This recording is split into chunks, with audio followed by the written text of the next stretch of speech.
Hi everyone, welcome to another study blog. এখন বাজে রাত 8টা। আমি তোমাদের সাথে রাত 8টা PM থেকে সকাল 8টা AM পর্যন্ত একটা স্টাডি ব্লগ চ্যালেঞ্জ ভেবেছিলাম শেয়ার করব।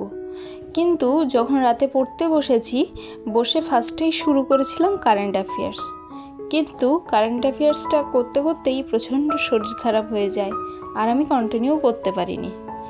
সেই কারণে সকাল থেকে আবার স্টাডি ব্লগটা কন্টিনিউ করি। তো তোমাদের সাথে আজকে আমি যা যা পড়াশোনা করব সব কিন্তু স্ক্রিনে লিখে দেব, আর তোমাদের সাথে আমি নিজের লাইফের কিছু ঘটনা শেয়ার করব, যাতে তোমরা ইন্সপিরেশন পাও আর আমার মতো লড়াই করতে সক্ষম হও, ঘুরে দাঁড়াতে পারো। তো প্লিজ ভিডিওটা পুরোটা দেখো আর দেখে জানিও কেমন হয়েছে। সালটা ছিল 2021 মার্চ মাস। সদ্য আমি MSc পাশ করে বিএডে ভর্তি হয়েছি। মা নিজে গিয়ে বিএডে অ্যাডমিশন করিয়ে এসেছে। হঠাৎ করে 1-1.5 মাসের মধ্যে এমন ঘটনা ঘটলো, যেটা ছিল কোভিডের সেকেন্ড ওয়েভ। মাকে হারিয়ে ফেললাম। তারপর থেকে আমার জীবন বদলে গেল। বিএড চলাকালীনই যখন মা মারা গেল, তখন আমার ফার্স্ট সেমিস্টারও কমপ্লিট হয়নি। সেই সময় থেকে যে সমস্ত মানসিক প্রেশারের মধ্যে দিয়ে গিয়েছি, এমনকি শারীরিক নানা নির্যাতনও সহ্য করতে হয়েছে নিজের কাছের মানুষদের কাছ থেকে। এমনকি আমার বাবা মানসিকভাবে ভেঙে পড়লে তখন পুরো দায়িত্বে নিয়ে নেয় আমাদের রিলেটিভরা। আমার আর আমার দাদার দায়িত্ব পুরোটাই ওরা নিয়ে নেওয়ার ফলে যেটা হয়, আমরা যে স্বাধীনভাবে বড় হয়েছি, মা আমাদেরকে যেভাবে স্কুল কলেজ টিউশন নিজে ছেড়ে দিয়েছে স্বাধীনভাবে, সেইগুলো থেকে আস্তে আস্তে আমরা প্রবলেম ফেস করছিলাম, যে আমাদেরকে বেরোতে দেবে না, আমাদেরকে ঠিকভাবে চলতে দেবে না, সমস্ত কিছুতে ওরা হস্তক্ষেপ করবে। সেই মতো অবস্থায় একটা বাড়িতে অশান্তির সৃষ্টি হয়।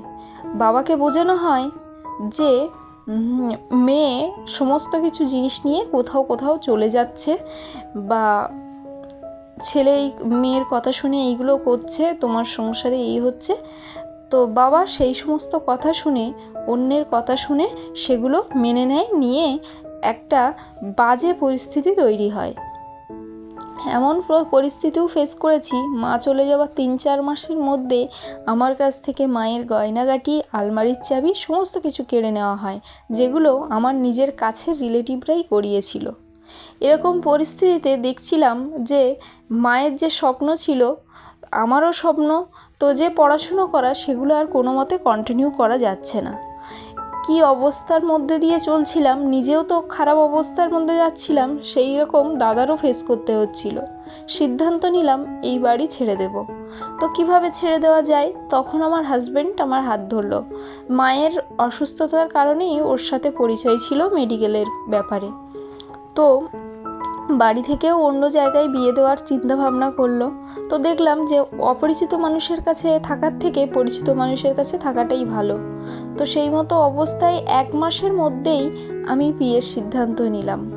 ভাবলাম যে বিয়ে করে হয়তো একটা নতুন লাইফ শুরু করতে পারবো, আর সেখানের মানুষগুলো অনেক রকম আশা দিতে শুরু করলো যে এখানে এসে পড়বে, তোমার কোনো অসুবিধা হবে না, তুমি তোমার নিজের মতো যা ইচ্ছে হবে করবে। সেই আশায় স্বপ্ন নিয়ে চলে আসলাম। বাড়ির নানা রকম পরিস্থিতি ফেস করতে করতে মনটা খুবই ইমোশনাল হয়ে গেছিলো। এখানে এসেও যেমন প্রত্যেকটা মেয়েকে প্রথমে বোঝানো হয় যে তুমি তোমার মতো পড়তে পারবে, তুমি তোমার মতো তোমার কাজ করতে পারবে, আমিও ভেবেছিলাম আমার সাথেও সেটা হবে। তো তারপরে সবার সাথে যেটা ঘটে, আমার সাথেও সেটা ঘটলো। তো 1.5টা বছর জীবন থেকে অতিক্রম করে দিয়ে ভাবলাম যে আর না, এতদূর পড়াশুনো শিখে MSc করে বিএড করে এইভাবে ঘরে বসে অন্যের কথা শুনে চলা সম্ভব না। সেই মতো অবস্থায় আমি আবারও সিদ্ধান্ত নিলাম যে কিছু একটা আমাকে করতেই হবে। তখন এমন একটা ফ্যামিলিতে প্রবলেম আসলো, যার জন্য হাজব্যান্ডও আমার সাথে বাড়ি ছেড়ে দিল। আর এই বাড়ি ছেড়ে দেওয়ায় আমি একটা ভাড়া বাড়িতে এসে যে স্টাডিটা শুরু করলাম। প্রথমে তো আমি তোমাদের সাথে ডেলি ব্লগ শেয়ার করছিলাম, কিন্তু দেখলাম এতে আমার পড়াশোনা ক্ষতি হচ্ছে।